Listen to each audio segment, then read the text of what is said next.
నాకు అందుకు డౌట్ కొడుతుంది. నీకు కూడానా? అవును. పదని తన ఇంటికి వెళ్దాం. వాళ్ళు వస్తారని నాకు ఎప్పుడో తెలుసు, అందుకే మా పిన్ని వాళ్ళ ఇంటికి వస్తా. మా ఇల్లు కూర్చా. వీళ్ళ ఇల్లు ఎంత పెద్దదో. వెళ్ళిపోదాం.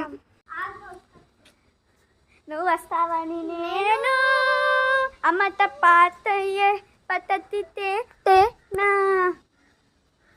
నీ గూడు జరిగింది ఓ చిట్టి పాపాయి ఎవరు కొట్టారు. అసలు దాన్ని ఎలా కనిపెట్టాలి? దొంగ జాటుగా పట్టుకోవాలి. ఇప్పుడు నేను చెప్తాను. ఆమె ఇల్లు నాకేమో డౌట్ కొడుతుంది. అది వాళ్ళ పిన్ని వాళ్ళ ఇల్లు అనుకుంటా. నీకెలా తెలిసే? ఏమో ఏమో నీ మైండ్ చెప్తుందా? అవును.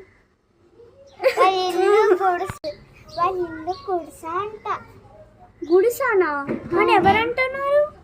అని నేను అక్కడ ఊరోళ్ళు అందరూ చెప్తే నేను విన్నాను. అవునా? దీన్ని దొంగ చాటుగా పట్టుకోవాలి. పదండి. ఫోలోగా రా ఫోలోగా. ఇదేంటే ఎప్పుడు నీళ్ళు తీసుకుపోతూ నీళ్ళు తీసుకొస్తుంది? ఏదో డౌట్ కొడుతుంది. దాక్కు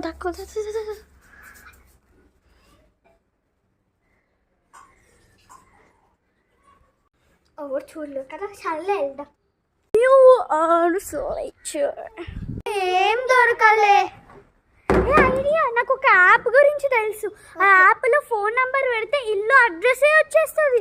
పద వెళ్దాం. చేసేసా. మనం ఇప్పుడు పద ఫాలో అవుదాం. ఇటు అటు మనం ఏమో దగ్గరకు వస్తున్నాం. ముందు ఇటు అటు స్ట్రైట్ లెఫ్ట్ ఇలా స్ట్రైట్. ఏంటి? ఒకసారి ఇక్కడ ఎవరో ఉన్నారు. అది కాదు, దా ఇటు వెళ్దాం. వచ్చేసాం. ఏంటి దారుణంగా ఉంది వీళ్ళ ఇల్లు. తెలుసుకొద్దాం. రావే, ఆగే నుంచి త్వరగా రా. ఇదేనా మీ గోల్డెన్ హౌస్? ఇదేనా మీ గోల్డెన్ సోఫా? ఇదేనా మీ రిచ్ టీవీ? నేను మీకు అబద్ధం చెప్పాను రిచ్ అవ్వాలని. నేను యాక్చువల్ ఇంట్లోనే ఉంటా. ఓవర్ యాక్టింగ్ కదా.